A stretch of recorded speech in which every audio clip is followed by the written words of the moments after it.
মাহরাম কি? চমৎকার একটি প্রশ্ন। মাহরাম বলা হয় সেসব মানুষদেরকে যাদের সঙ্গে দেখা দেওয়া জায়েজ এবং বিবাহ বন্ধনে আবদ্ধ হওয়া জায়েজ নয়।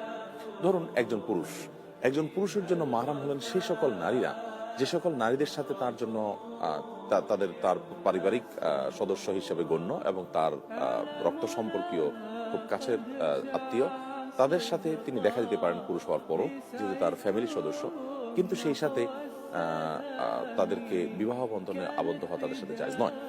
শুধুমাত্র ফ্যামিলির সদস্য হলেই হবে না, এখানে ব্লাডের সম্পর্ক হতে হবে এমন যাদের সাথে বিবাহ বন্ধনে আবদ্ধ হারাম, তাদের সাথে দেখা দেওয়া যাবে। যেমন একজন পুরুষ, তার জন্য তার মা তার মাহরাম, কারণ তিনি তার রক্ত সম্পর্কে আত্মীয়, ব্লাডের সম্পর্ক আছে, প্লাস তার সাথে বিবাহ বন্ধনে আবদ্ধ হওয়া জায়েজ নয়। তার আপন বোন, তার মেয়ে, তার ফুফু, তার খালা, তার নানি, তার দাদি, এই মানুষগুলো কিন্তু তার মাহরাম, অর্থাৎ এদেরকে বিবাহ করা জায়েজ না, তাদের সাথে দেখা দেওয়া জায়েজ। ঠিক একই কথা একজন নারীর জন্য প্রযোজ্য। একজন নারীর মাহরাম কারা? ওই সকল পুরুষ যে সমস্ত পুরুষের সাথে তার দেখা দেওয়া জায়েজ এবং বিবাহ বন্ধনে আবদ্ধ হওয়া জায়েজ নয়। একজন নারীর জন্য তার বাবা, তার আপন ভাই, তার নিজের ছেলে, তার তার মামা, এই মানুষগুলো, তার চাচা, এই মানুষগুলোর সাথে দেখা দেওয়া তার জন্য জায়েজ, তার দাদা, নানা, কিন্তু তাদের সাথে বিবাহ বন্ধনে আবদ্ধ হয় ভদ্র মহিলার জন্য জায়েজ নয়।